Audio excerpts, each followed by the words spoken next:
apart from what I've just mentioned, if you are to describe yourself in 3 words, what are the first 3 things that comes to your mind? 3 words. Number 1, happy, happy child. Number 2, purposeful. Number 3, green. Just because I saw somebody write it. And in that word, there's a lot of meaning. So yeah, I'll take those 3. Happy, purposeful, and green. All right, thank you so much. I love the fact that you said purposeful. What I just want to know, in your home world, what does living a life of purpose, what does it mean to you? It means doing the thing you believe you should be doing per time. As simple as that. As simple as that.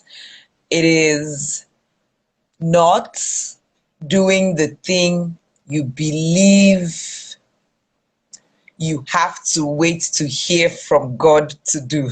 It is a thing that you feel in your heart and you say, I should be doing this and doing it. As simple. I should be frying akara today and fry the akara. I should drink water today. Drink water. That's living a life of purpose. I feel like I have the power to help somebody pass their SSCE exam so I can teach students to make it during their SSCE. Go out there and teach, even if you teach 10. That's, to me, is living a life of purpose. Thank you so much, Jessie. Jessie, I've looked at a lot of your posts, and I would like to ask you that growing up for you, what's the one decision that you made early in life that has made a tremendous impact in your life today? That decision was to be a part of the growth and development of my country. It was a decision to be positive-minded. I made a decision not to be sucked into Nigeria don't fail, we are finished as a country. I know that I made that decision as young as age 8 when I was in primary 4. I have never gone back on it. I'm glad that I did, because I am definitely better off than people who constantly gripe and whine about the country and are not able to open themselves up to fulfilling purpose because of that mentality. As simple as that. So, not that I'm trying to compare myself. I'm saying this so that anybody who is constantly in that space of griping and whining will possibly see how they are shortchanging themselves.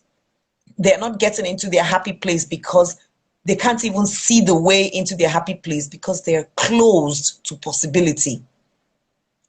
It's a decision I made as a child, and I've stuck with it, to be open-minded toward the country, to be positive-minded toward the country, not to be sucked into the negativity around. Thank you so much, Joyce. I love the mindset that you just said now, and I wanted to ask you this: that how did you go into that mindset? You agree with me that so many people find it difficult to have that kind of mindset that you just explained now. Now, how did you go into that mindset, or were you taught, or is this something, I don't know, how do you go into that mindset? It was like this for me when Nelson Mandela was released from prison. We didn't know too much about him until he was released from prison. I mean, I was a child, I was just 8. So the story of Nelson Mandela and his belief in his country enough to stay in prison. But I think what made the decision for me was the fact that we had to stand under the sun during assembly to learn the national anthem of South Africa because of Nelson Mandela. I was awed by it, like, because of one man's decision, we're learning Ikosisikeleni. I like to be like this.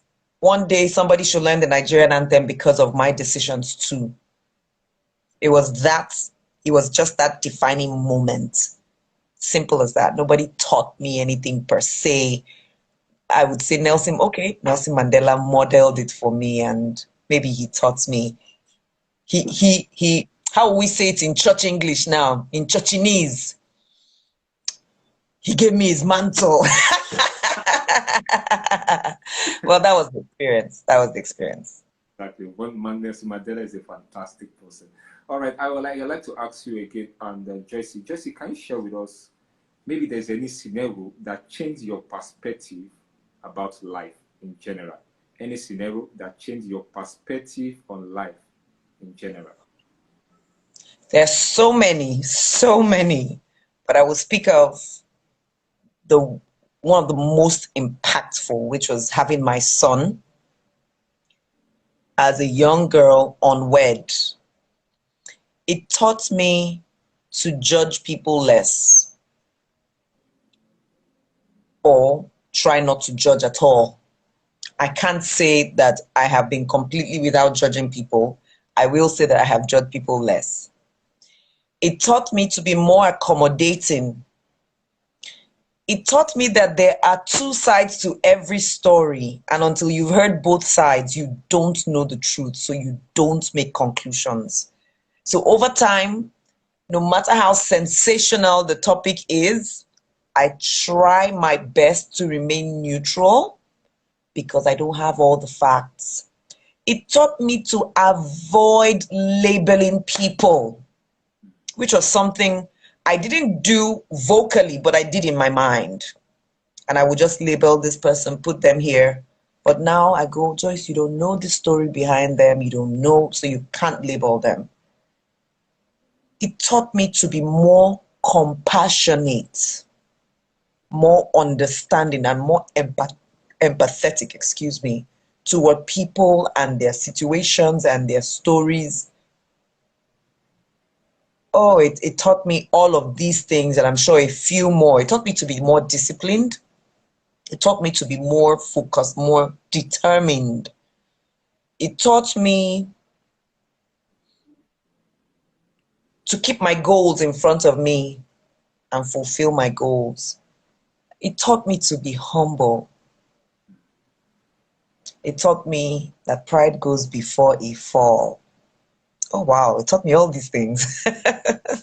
Yeah. Thank you for that question. Thank you so much. You're welcome, Joyce. Joyce, I would like to ask you that. Another this one is that. Can you share with us 3 advices that you have received from someone that has shaped who you are today, or that has made a tremendous effect to who you are today? Advice from someone, 3 that made a tremendous effect to who you are today.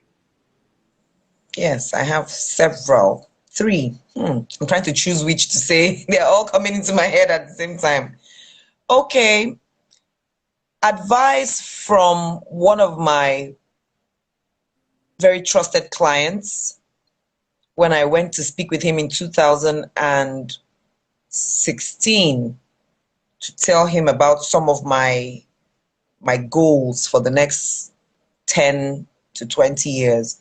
He said, destiny favors the bold, so make bold decisions and take bold actions. I remember that almost every single day. So when I'm about to make certain decisions and I see that they are bold, I go, yes, destiny will favor me here. That's one. Same person told me in 2011, always speak with the decision maker, so you don't waste your time on people who can't fix the problem. Always talk with the decision maker. I always remember that. In fact, even yesterday, something happened and I was about to make a call. I said, no, who is the decision maker here? And I called the person who was the decision maker, and it was fixed in less than 5 minutes, something that had stalled for hours. Those are 2. Third one will be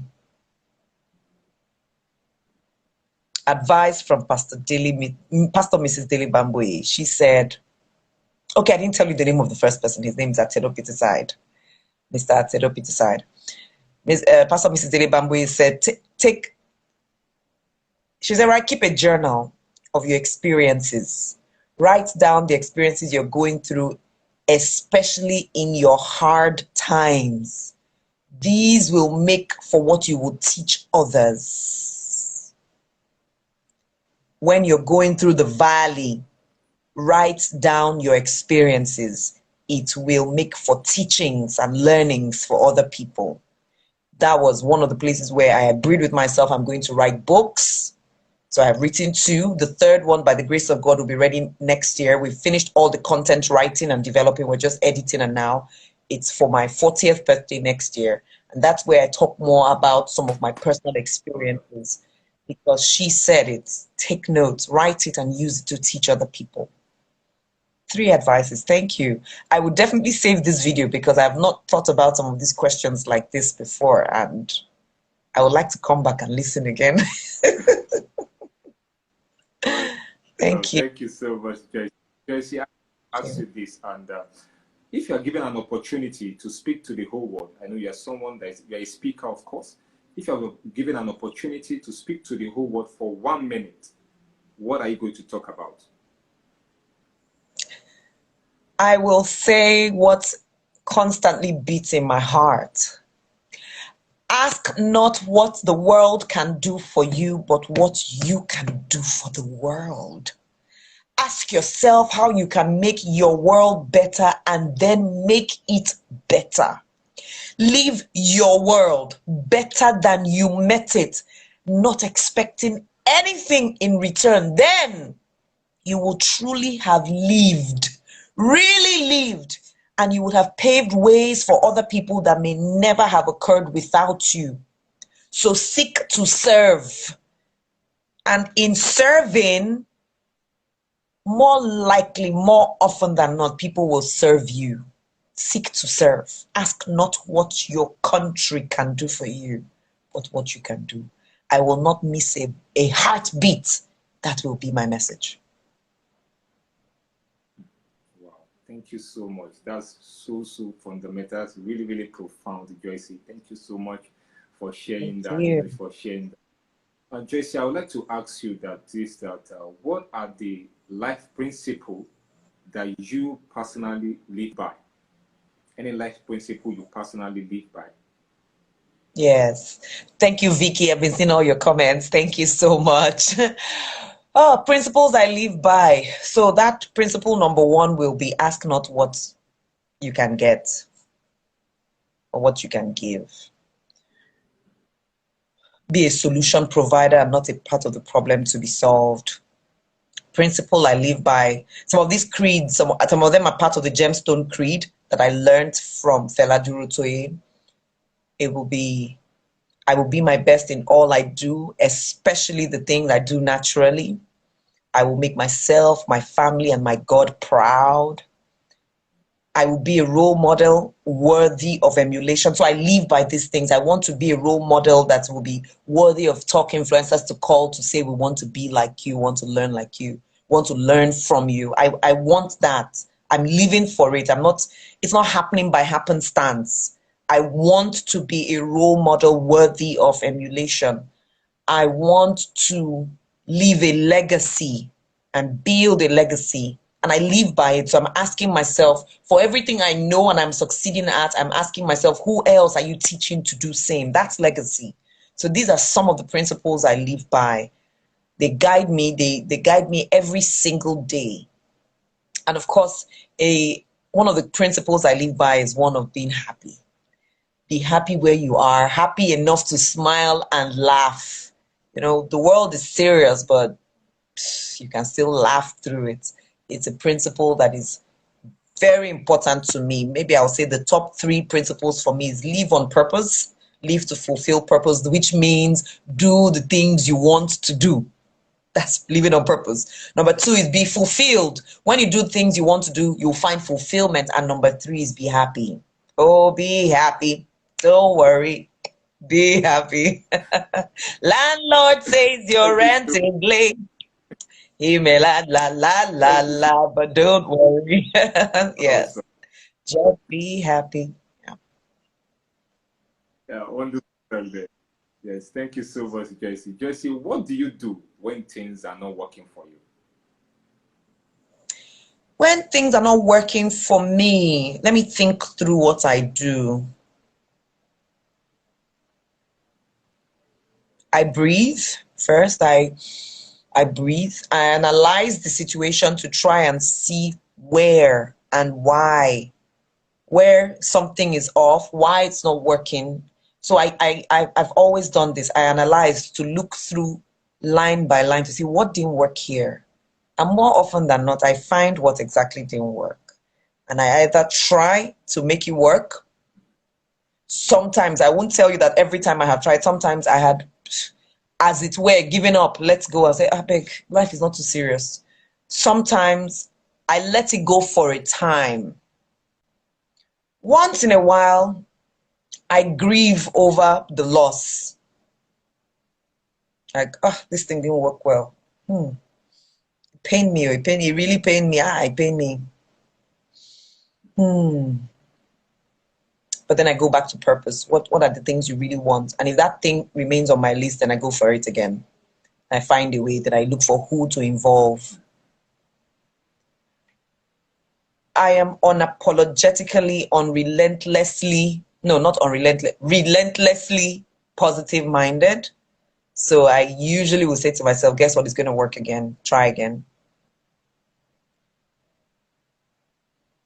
I hardly fall on the ground and die. I will grieve if I need to grieve for a moment, but then I move on. But I must analyze the situation. What happened? Yeah. Thank you. Thank you so much, Joyce. Joyce, you said something, even as well, I would like you to ask this question. You said something about one of the things that you have learned in the first quarter of the first half of the year is your why in your decision and the ability to speak things into fulfillment. Why is it so important for you to have a why in your decision making and speaking things into fulfillment? Those are the two things that you've learned they have here. Why is it so important for one to imbibe that culture? Your why is like your picture, is like seeing the picture of your future already. Your why is your vision, is your goal. It's your anchor. It's your center. It's the reason you behave. It's the reason you show up. So if you don't have a reason, a why, an anchor, anything can blow you anywhere. You know that thing where they say if you don't stand for something, you will fall for anything. So your why is the something you stand for. So it keeps you grounded. It keeps you through your pain. It keeps you through your failure. It keeps you through your success. It makes you want to show up again.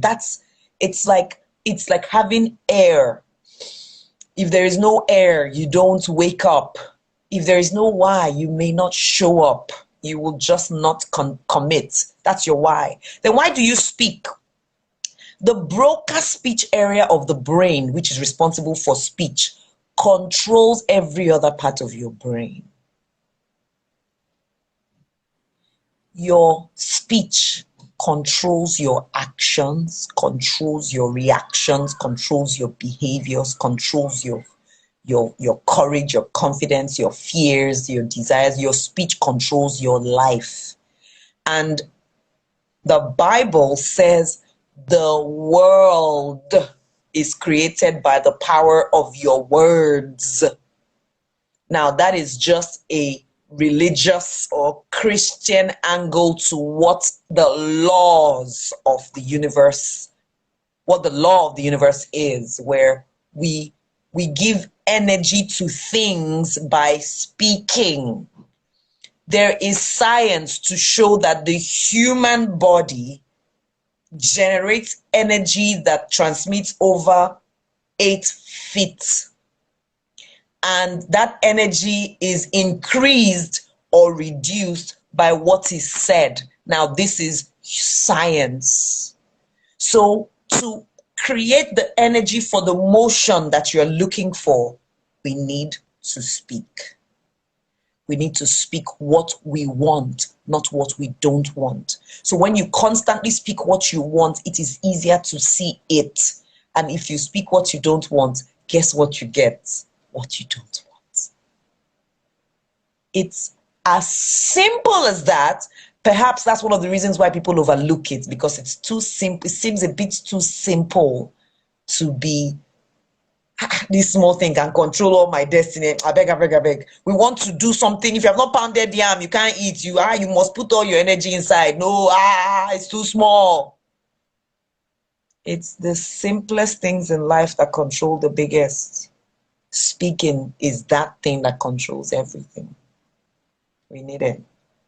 The great thing is that everybody can adjust to vocally affirming. Everybody can do it if they learn to and if they decide to.